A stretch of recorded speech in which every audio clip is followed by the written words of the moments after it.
Uncertain and sometimes conflicting media coverage is surrounding the death of former Libyan leader Muammar Gaddafi.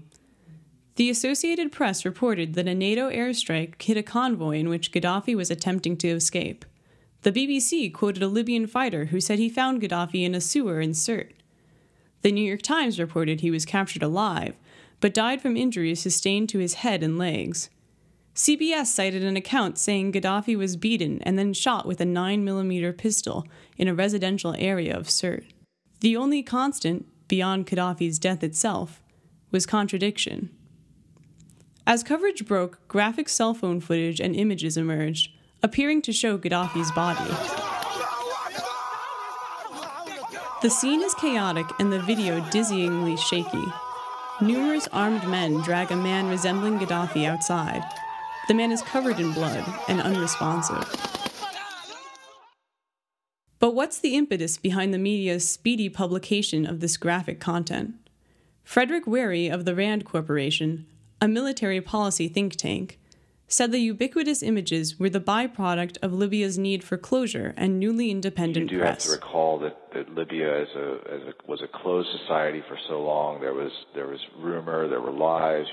His own media fed lies to the people all the time. And so for them to announce that Gaddafi was dead, I think as part of the proof and to move the country forward and part of the catharsis, they needed to see the image of his body. International leaders varied in response to Gaddafi's death, but were optimistic about the future of Libya. People in Libya today have an even greater chance after this news of building themselves a strong and democratic future. That was Prime Minister David Cameron of the United Kingdom. This marks the end of a long and painful chapter for the people of Libya, who now have the opportunity to determine their own destiny in a new and democratic Libya. That was United States President Barack Obama. On the ground, rebel Libyan forces were universally ecstatic and optimistic. NPR's Grant Clark reports on the scene in the capital city of Tripoli. We have scenes of wild celebration across Tripoli, throngs of people out in the streets, many fighters firing their weapons in celebration, people chanting and singing. Gaddafi's death comes with the fall of his final stronghold in Sirte. But where do these events leave Libya as a whole?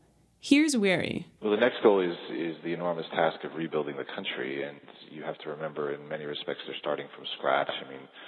Gaddafi didn't allow any political organizations. People didn't know how to organize themselves politically. Wary says Libya will have to work on several fronts in order to ensure political and economic stability. It will have to control arms and integrate rebel militias into a police force, while drafting a parliamentary system and managing oil resources. Wary also spoke of the need to balance justice for war criminals while integrating factions once loyal to Gaddafi.